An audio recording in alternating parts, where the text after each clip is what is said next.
Alors sur cette figure, nous allons voir la technique des marques colorées. Il s'agit de marquer un groupe de cellules et de suivre son devenir au cours du développement. Alors pour marquer ces cellules, on utilise une pièce d'agar avec un colorant vital, c'est-à-dire un colorant qui ne perturbe pas la physiologie et la survie des cellules. Et donc ici, on va marquer un embryon de xénope qui est au stade blastula, c'est-à-dire à un stade où il a stade blastula âgé, un stade où il a presque fini sa segmentation ou son clivage, qui est la première étape du développement.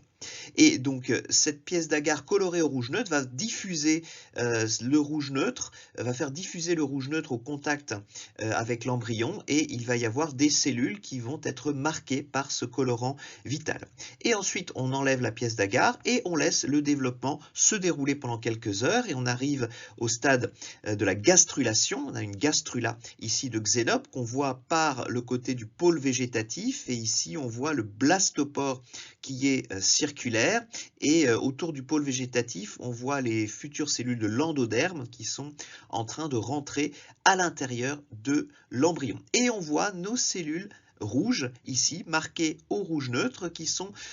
aussi au contact avec le blastopore et qui sont en train de migrer vers l'intérieur de l'embryon.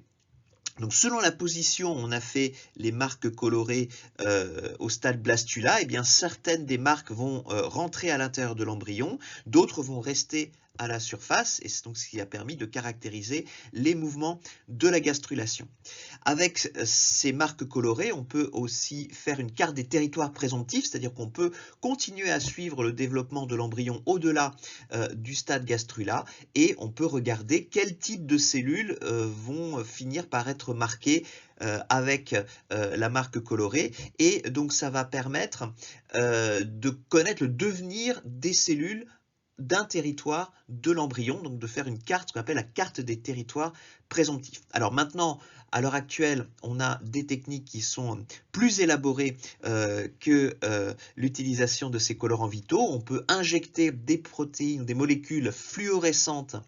à l'intérieur des cellules, et donc on peut être très très précis, les injecter que dans quelques cellules, voire une cellule, et on peut ensuite suivre le devenir de cette cellule et de ses descendantes par mitose, puisqu'on va utiliser des molécules fluorescentes qui vont être hydrophiles, donc qui ne vont pas pouvoir traverser les membranes plasmiques, et donc qui vont être héritées seulement par les cellules filles par mitose de la cellule initiale que l'on a injectée. Et donc ça permet des méthodes de traçage cellulaire, de suivre le devenir d'une ou d'un groupe de cellules, et de faire ainsi des cartes des territoires présomptifs qui sont très très précises. En ce qui concerne les mouvements de la gastrulation, maintenant on peut faire des vidéos.